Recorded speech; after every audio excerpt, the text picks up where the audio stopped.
Peter et moi, nous avons un grand secret. Peter. Peter. Cela avait été son dernier mot. Marion se leva et se mit machinalement à débarrasser la table et à ranger la cuisine. Puis elle monta à l'étage et s'habilla. Elle avait donné congé à la femme de ménage, espérant que nettoyer, passer l'aspirateur et cirer les meubles la fatiguerait assez pour qu'elle retrouve le sommeil. Mais sans Michael, la maison était anormalement ordonnée. Elle s'habilla lentement, mais il n'était que 8h15 quand elle eut fini. Elle noua ses cheveux noirs en chignon et descendit au rez-de-chaussée. Elle s'avança sur la galerie devant la maison et le regretta aussitôt. Les enfants du voisinage, tout propres, bien coiffés, impeccables dans leurs vêtements neufs et leurs souliers brillants, passaient devant elle au pas de course, discutant avec animation de la rentrée des classes. Les nouveaux se reconnaissaient facilement. Ils avaient l'air mi-impatients, mi-craintifs, et s'accrochaient à la main de leur mère. Nous aurions dû partir, nous aussi, pensa Marion, tristement. Elle se retint à la rampe. Elle n'avait pas la force de gravir les quelques marches et de rentrer à l'intérieur. Elle resta figée à regarder les enfants marcher, par deux ou trois, ou en groupe plus important, jusqu'à ce qu'ils aient tous disparu. Tous, sauf un. Il était seul, un peu en retard. Il était 9h moins le quart. Peter. Elle détourna brusquement le regard, baissa les yeux et vit des articulations et ses doigts blanchir tandis qu'il s'agrippait à la rampe. Puis elle se força à le regarder à nouveau. Elle ne l'avait pas vu à l'enterrement. Il était resté couché pendant 3 jours après l'accident, profondément choqué. Mais il l'attendait quand il était rentré du cimetière. Madame Blame avait dit « Michael !» Elle s'était écriée d'une voix enrayée hystérique. « Va-t'en, je ne veux plus te voir !» Et elle n'avait pas revu Peter de tout l'été. Sa grand-tante souffrante et lui partis en vacances. Il lui parut plus grand. Il n'avait pas encore aperçu et marchait lentement, regardant ses pieds. Il avait l'air solitaire et malheureux. Elle continua à l'observer, murmurant en elle-même « Je déteste cet enfant ». À ce moment, Peter leva les yeux et sourit, comme s'il attendait et qu'il avait craint qu'elle soit en retard. Elle entendit la voix de Michael. « Peter est mon ami ». Sans réfléchir, elle descendit les marches et s'avança sur le chemin d'allée jusqu'au trottoir. Elle avait l'impression d'être attirée malgré elle, comme elle l'était quand Michael la tirait impatiemment par la main et qu'il voulait qu'elle se dépêche. Elle avait l'impression qu'il lui rappelait sa promesse de les conduire à l'école, Peter et lui, le jour de la rentrée. Elle tiendrait sa promesse. Elle accompagnerait Peter, quels que soient ses sentiments pour lui.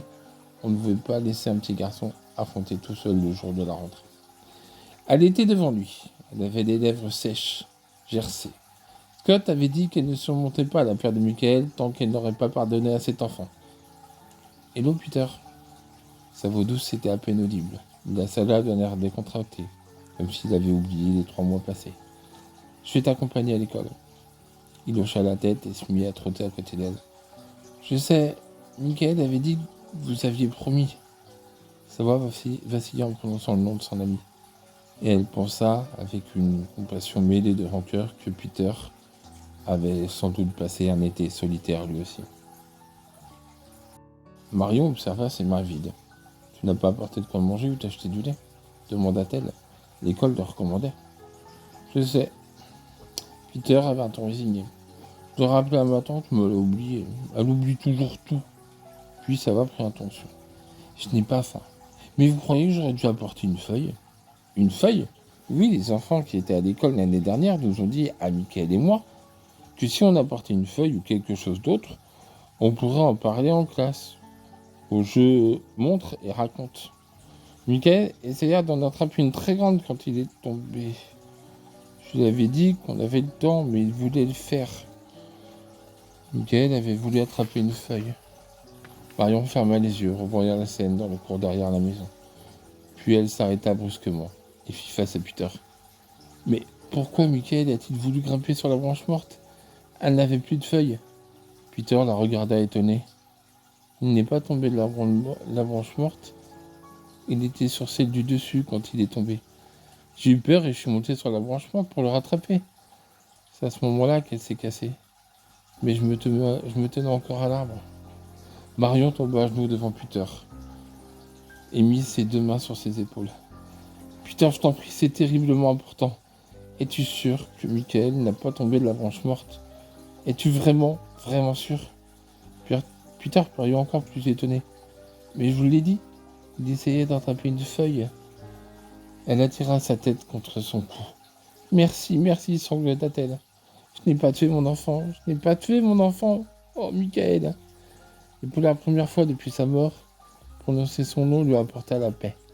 Elle ressentit pour lui ce qu'elle éprouvait quand il dormait la nuit, bien au chaud, bordé dans son lit, en sécurité, n'ayant plus besoin d'elle.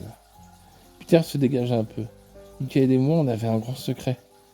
Je serais mieux de vous le dire. En poussant son dernier souffle, Michael avait tenté de lui révéler un secret. Quel secret? Eh bien, il semblait mi-fier, mi-anxieux. C'est juste que Michael avait dit que, après vous et son papa, j'étais son meilleur ami. Et que si vous n'étiez pas fâché contre moi, est-ce que je peux l'être encore? Parce que vous pouvez avoir Monsieur Blaine comme ami, mais moi, je l'ai avec Michael. Marion prit tout d'un coup conscience des os saillants des épaules du garçon. Il avait terriblement maigri pendant l'été. Je n'ai pas vraiment été l'ami de Monsieur Blaine, ni de personne d'autre, dit-elle d'une voix mal assurée. Mais toi, Peter, bien sûr que tu seras toujours le meilleur ami de Michael. Et aussi de Monsieur Blaine, et de moi. Si tu veux, je vais dire ce que nous allons faire après l'école. J'irai t'attendre, et nous demanderons aux autres enfants de venir jouer avec toi. Elle sourit en voyant ses ouvriers. Ça te plairait?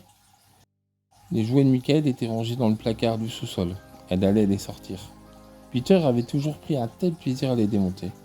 Elle serra sa petite main dans la sienne. Je parie que maintenant, tu sais les remonter formidablement bien.